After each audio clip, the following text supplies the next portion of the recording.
Hoje vamos contar uma história fenomenal. A história de um dos maiores conflitos que a humanidade já viu. De tamanha grandeza que ficaria marcado na história, mas que naquela época foi tão grandioso que ninguém poderia imaginar que as consequências daquele ato levariam a um conflito ainda maior. É claro que eu estou falando da Primeira Guerra Mundial, então se liga aí.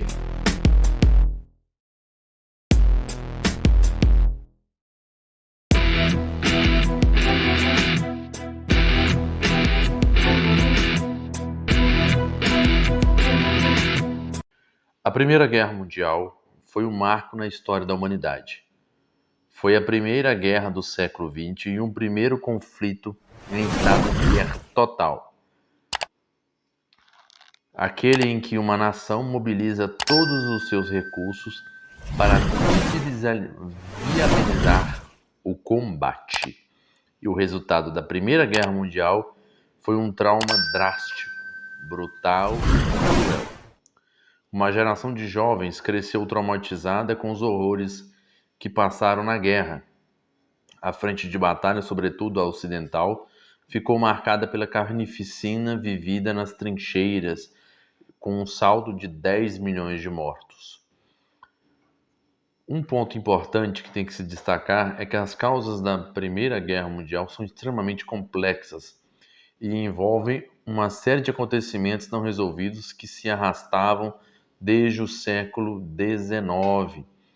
Rivalidades econômicas, tensões nacionalistas, alianças militares e por aí vai. Na questão imperialista, o enfoque pode ser dado ao temor que a ascensão da Alemanha gerou em nações como Rússia, França e Grã-Bretanha.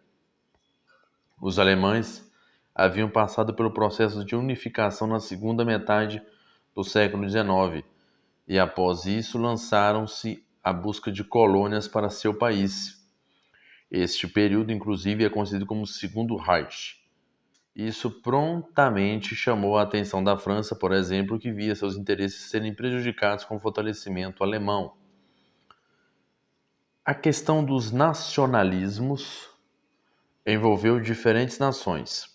A Alemanha encabeçava um movimento conhecido como pangermanismo, e esse movimento nacionalista servia como suporte ideológico para o Império Alemão defender os seus interesses de expansão territorial no começo do século XX.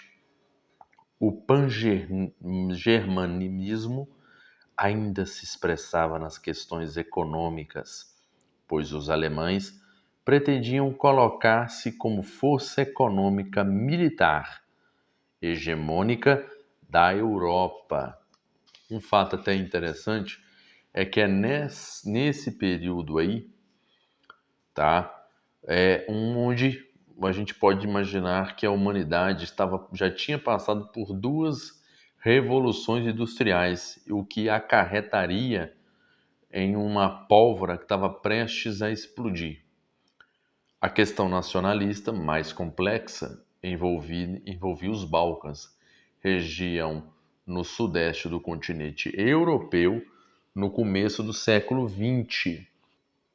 Os Balcãs eram quase inteiramente dominados pelo Império Austro-Húngaro, que estava em ruínas por causa da multiplicidade de nacionalidades e os movimentos separatistas que existiam em seu território.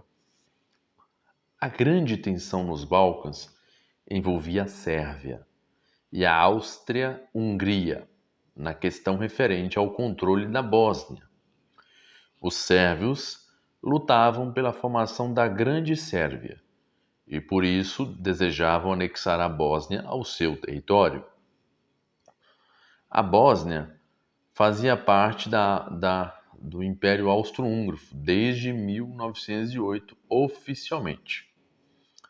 Esse movimento nacionalista de sérvios era apoiado pela Rússia, que nessa época, na verdade, nem era a Rússia ou a que viria a se tornar depois a União Soviética, e sim o Império Russo. por meio do pan-eslavismo, ideal em que todos os eslavos estariam unidos em uma nação liderada pelo czar russo. Tendo em vista todo esse quadro de tensão e rivalidades, as nações europeias meteram-se em um labirinto de alianças militares que acabou sendo definido da seguinte maneira: de um lado, nós tínhamos a Tríplice Entente, formada por Rússia, Grã-Bretanha e França. E do outro lado, a Tríplice Aliança, formada pela Alemanha, Império Austro-Húngaro e o Império Otomano, além da Itália. É também nesse período que essa Tríplice Aliança é conhecida também como Impérios Centrais.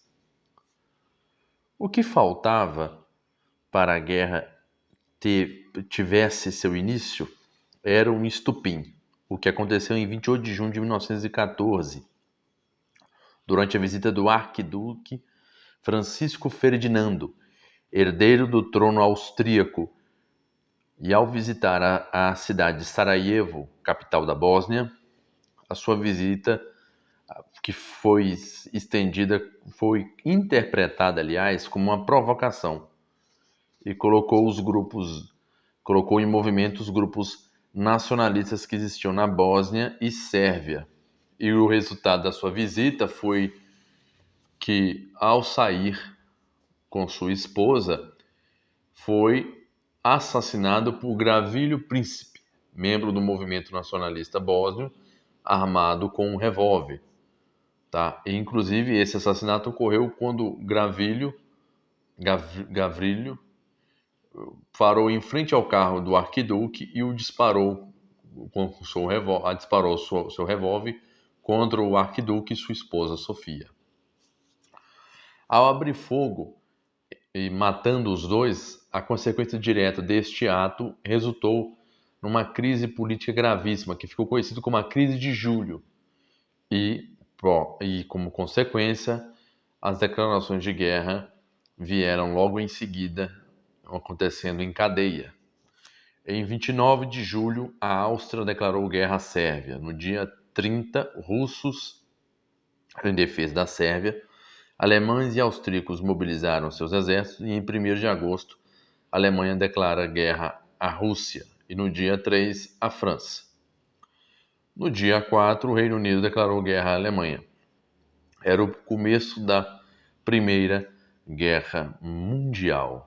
Um detalhe importante a considerar aqui, como eu já havia mencionado, é que naquela época, Inglaterra, principalmente a Inglaterra, era um dos países mais poderosos da época. Era conhecido como uma grande potência militar e econômica. A França vinha logo atrás, tá?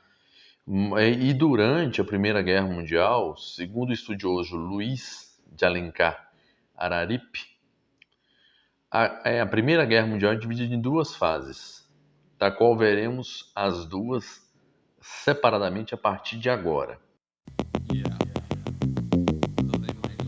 A primeira fase, chamada de Guerra de Movimento, aconteceu entre agosto e novembro de 1914. E da primeira fase da guerra, destacou-se o plano alemão de invasão da França pelo território belga, chamado de Plano de Schlieffen. Esse plano foi elaborado pelo conde Alfred von Schlieffen e consistia basicamente em uma manobra para envolver as tropas francesas e conquistar Paris, a capital da França. Poucos meses depois que os franceses conseguiram impedir os alemães de conquistar Paris, iniciou-se a segunda fase da guerra, conhecida como Guerra de Trincheiras, sendo que o espaço entre elas era chamado de Terra de Ninguém. E aqui acaba um ponto. Nesse momento aqui, nós temos uma das lâminas mais icônicas da humanidade usadas aqui, que é a faca de trincheira, que fazia parte do repertório do soldado, principalmente britânico, que é uma lâmina, lembrando uma faca Belduque, com uma soqueira inglesa. O objetivo dessa lâmina era servir como arma secundária nas trincheiras, mas ao mesmo tempo como ferramenta para cortar alimentos, ajudar ali na colheita de alimentos. Inclusive, durante a batalha, você pode ver pelos rifles que tinha a baioneta ali, e até a lâmina que vinha na ponta da baioneta ainda estava em uso naquela época. As trincheiras eram os corredores subterrâneos construídos para abrigar os soldados e separar os exércitos que lutavam entre si. Muitas vezes, a distância entre uma trincheira e outra era mínima, e a terra de ninguém, por sua vez, era preenchida com sacos de areia, arames farpados e tudo que fosse necessário para garantir a proteção das tropas e para informar que tropas inimigas aproximavam-se. E é durante esse período que aconteceu um dos fatos mais icônicos, pois as trincheiras acabavam sendo totalmente um erro gravíssimo, pois os próprios soldados sobreviventes desse período relatavam que ratos aos montes passavam por sobre as trincheiras ou entre as trincheiras atrás de alimentos, e o que estragava os alimentos dos soldados. Inclusive, um dos momentos mais icônicos da guerra foi uma trégua feita entre os exércitos inimigos, já que as trincheiras eram perto, e isso acarretou num dos episódios mais fascinantes, que é o episódio em que alemães, inimigos, ingleses e franceses, esses inimigos, compartilhavam entre si presentes de Natal. Mas, logicamente, isso não duraria muito tempo, tá? Durante a Guerra de Trincheiras, ou Guerra de Posições, também conhecida dessa forma, foram utilizadas pela primeira vez armas químicas. Ah, sim. Os alemães utilizavam gás clorídrico, que com o tempo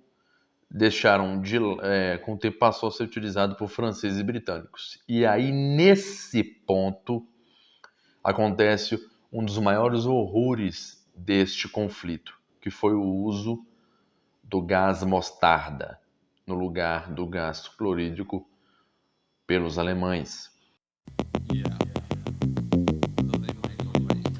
O gás mostarda era uma substância conhecida pelo seu uso como arma química brutal e suprema. Tá? Acredita-se que ele tenha sido usado pela primeira vez nas proximidades de Ypres, em Flandres, 12 de julho de 1917. A respeito dos horrores da guerra de posições ou trincheiras, travada na frente ocidental, vale ressaltar o relato feito pelo historiador Erich Hobsbawm. Milhões de homens ficavam uns diante dos outros nos parapeitos de trincheiras barricadas com sacos de areia, sob as quais viviam com os ratos e piolhos. De vez em quando, os generais procuravam romper o impasse.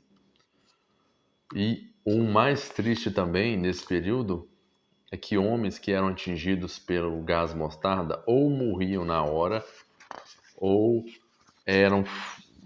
adoeciam, e isso causava pânico e horror.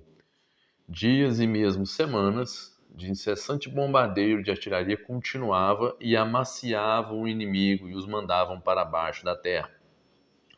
Então você imagina, enquanto ficavam-se em trincheiras, por isso a trincheira foi provada ser um erro, porque o gás mostarda, ao ser lançado, ele ia ali pelo buraco das trincheiras, ele emprenava ali para dentro e saía dizimando tudo que encontrasse, tá? Mesmo até animais, ou estragava comida, era horrível, tá?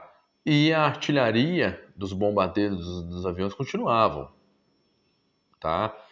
E até inclusive há um fato interessante que que onde levas de homens saíam por cima do parapeito, geralmente protegidos por rolos e teias de arame farpado para a terra de ninguém, em um caos de crateras de granadas inundadas de água, tocos de aves calcinadas, lama e cadáveres abandonados. E avançavam sobre as metralhadoras, que os ceifavam como eles sabiam que aconteceria, ou seja, era melhor morrer na mira de uma metralhadora do que morrer num bombardeio, ou seja, eles preferiam arriscar talvez sobreviver diante das metralhadoras do que ficar quieto esperando o bombardeio destruí-los com bombas. A Primeira Guerra Mundial encerrou-se como resultado do esfacelamento das forças da Tríplice Aliança. Bulgária, Áustria-Hungria e Império Otomano renderam-se, sobrando apenas a Alemanha. O Império Alemão, arrasado pela guerra, também se rendeu após uma revolução estourar no país e levar ao fim da monarquia alemã. Aqueles que implantaram a república no país, os social-democratas, optaram por um armistício para colocar fim à guerra após 4 anos. Como consequência do armistício e da derrota alemã, foi assinado em junho de 1919, um ano depois do fim da guerra, o Tratado de Versalhes. E esse tratado ficaria muito famoso na Segunda Guerra Mundial, mas vamos ficar aqui retidos à Primeira Guerra Mundial. A assinatura desse tratado aconteceu exatamente no mesmo local onde os franceses haviam ratificado sua derrota em 1871. Dessa vez, os derrotados eram os alemães, que assinavam um tratado que impunha os termos duríssimos à Alemanha, pois a Alemanha perdeu todas as suas colônias ultramarinas, além de territórios da Europa. Foi obrigada a pagar uma multa pesadíssima que arrasou o país para uma crise econômica sem precedentes na sua história. Suas forças militares foram restritas a 100 mil homens, soldados, homens de infantaria.